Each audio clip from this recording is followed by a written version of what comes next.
So today I want to look at a really beautiful passage of scripture for me, Deuteronomy chapter 34, the first part from verse 1 to 11. It is about the death of Moses. And I want to show you quite a few things here that should jump out at you immediately and make you think. So reading from the New King James Version, it says the following. Then Moses went up from the plains of Moab to Mount Nebo to the top of Pisgah, which is across from Jericho, and the Lord showed him all the land of Gilead as far as Dan, all Naphtali, and the land of Ephraim and Manasseh, all the land of Judah as far as the western sea, the south and the plain of the valley of Jericho, the city of palm trees, as far as Zoar. Then the Lord said to him, "This is the land of which I swore to give Avram, Yitzchak, and Yaakov, saying, I will give it to your descendants. I have caused you to see it with your eyes, but you shall not cross over there." Now the first thing I want to point out to you here is he's gone up the mountain to meet with God, and God has caused him, supernaturally caused him to see the whole land with his own eyes. But he's also told, you shall not cross over there. So Moses, the servant of the Lord, died there in the land of Moab, according to the word of the Lord. And he, God, buried him in a valley in the land of Moab, opposite Beth Peor, but no one knows his grave to this day. Moses was 120 years old when he died. His eyes were not dim, nor his natural vigor diminished. And the children of Israel wept for Moses in the plains of Moab 30 days. So the days of weeping and mourning for Moses ended. Now Joshua, the son of Nun, was full of the spirit of wisdom, for Moses had laid his hands on him, so the children of Israel heeded him, and did as the Lord had commanded Moses. But since then there has not arisen in Israel a prophet like Moses, whom the Lord knew face to face. In all the signs and wonders which the Lord sent him to do in the land of Egypt before Pharaoh, before all his servants, and in all his land, and by all that mighty power and all the great terror which Moses performed in the sight of all Israel. An amazing eulogy for an amazing man of God, and buried by God. What an honor. God himself reached down out of heaven, takes his body and buries him in a place no one knows to this day, only God. And then it says, when he died, his eyes were not dim, nor his natural vigor diminished. I'm nowhere near his age. My natural vigor is vastly diminished. My eyes dim. We grow old with age. Things start breaking down. He was not.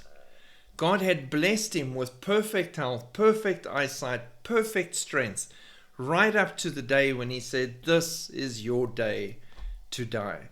And he died complete, 100%, buried by God. And then it says, no one has arisen in Israel like the prophet Moses, who knew the Lord face to face, like a best friend. And then it talks about all the signs and wonders and amazing things he did. And I had a conversation many years ago where I was asked and said, but this sounds so unfair and so terrible.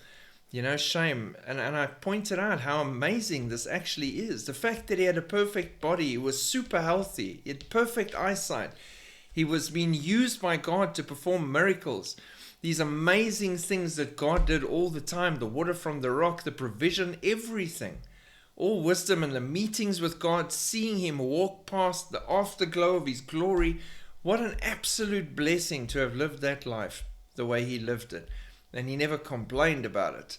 He was blessed as someone who knew God face to face.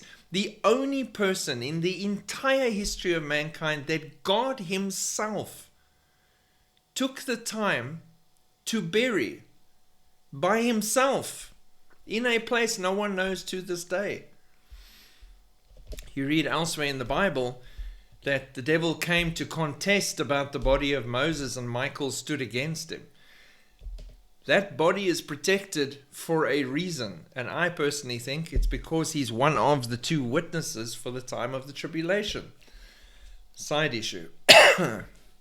So, incredible man, incredible journey, incredible death. Now, he never entered the promised land. I want to point out three things to you here, and it's something that I sat and thought about. And I thought to myself, here's this man, Moses. Hebrews 11 says he's got exemplary faith. He's really a standout man. His intercession is a profound demonstration of his role as a mediator, prefiguring the ultimate mediation of Jesus Christ. And here's this man who interceded for others his whole life and stood in the gap for others. But no one did for him. So I'll give you three examples. The first one is in Exodus 32, verse 7 to 14, the golden calf incident. After the Israelites constructed their golden calf to worship, while Moses was on the mountain meeting with God, literally right next door, God expressed his anger and intention to destroy Israel. Moses, however, pleads with God to spare the people, reminding him of his promise to Abraham, Isaac, and Jacob. And Moses argues, turn from your fierce anger, relent, and do not bring disaster on your people. This is in Exodus 32, verse 12. God then relents from the disaster he had threatened, showing the power of Moses' intercessory prayer. The second example that we see is in Numbers 14, verse 11 to 20, the rebellion at Kadesh. The Israelites have now heard the reports of the land, and they refuse to enter the promised land due to fear of the inhabitants, because they're so big. They'll destroy us. We're like grasshoppers in their sight. God gets angry and threatens to strike them with a plague and disinherit them. Moses, once again, intercedes, appealing to God's reputation among the nations and his steadfast love. He says, please forgive the iniquity of this people. You have forgiven them from Egypt until now. That's Numbers 14, verse 19. God pardoned them, although he decreed that that generation would not enter the land except for the select few by name. So again, Moses intercedes and saves everyone from their consequences. Then the third example I'll give you is Numbers 16, verse 41 to 50. The plague after Korah's rebellion. Following the rebellion led by Korah, Dathan, and Abiram, the congregation grumbled against Moses and Aaron, leading to a divine plague from God. Moses instructs Aaron then to make atonement for the people by offering incense and standing between the living and the dead. Numbers 16:48. Aaron's actions, making that intercession and making the incense offering, prompted by Moses' intercession and wisdom here, halts the plague and saves many lives. So time and time again, we see how the Israelites make a mistake, really bad mistakes, and they are threatened with a punishment, and Moses intercedes the way Christ does with us and saves them from the consequences of their actions. Yet Moses strikes the rock instead of speaking to it the second time, and he receives his punishment. And not one Jew in the whole of the camp of Israel, including the high priest Aaron, intercedes on Moses' behalf. How interesting is that? And he bears his punishment, and he does not enter the promised land. He does so without grumbling. But here's my my thought for you today. Intercede for one another. There is power in intercessory prayer, as you have seen in the story of Moses' life and how it changes things. And nobody bothered to pray or intercede for Moses. So make a difference. Pray for one another. You might know a great prayer warrior and you think they're fine. Pray for them. Intercede for them. They're all going through difficult things and they all need prayer. I mean, we in this ministry, we know the power of prayer and how much prayer plays a role in things that happen in our lives and our journey, and it makes a huge difference. We've seen and heard testimony after testimony of how God gets involved in prayer. The prayers of his people come before his throne like incense from earth to heaven. He loves the prayers of his saints. Pray for one another. Intercede on behalf of one another. Intercession like Moses made time and time again when the Israelites deserved destruction that they brought upon themselves. Someone took the time to intercede for them. The humblest man, according to God, that was alive on earth at that time. What a statement. The thing that makes me happy and smile is from all the evidence, and there's a lot, and I've covered this in separate videos years ago.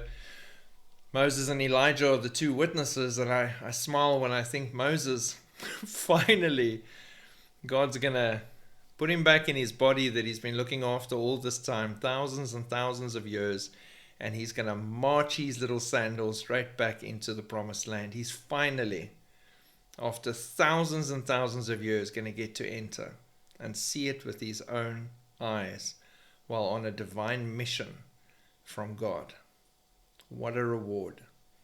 Besides being buried by God, how incredible is that going to be? So I hope that touched you.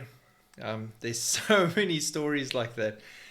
Real, powerful events that have happened in the history of mankind around this man and his journey and life as he walked with his God faithfully.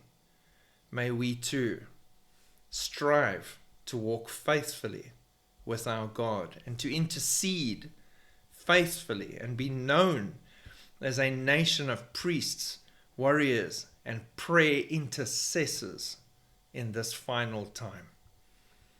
God bless. Shalom.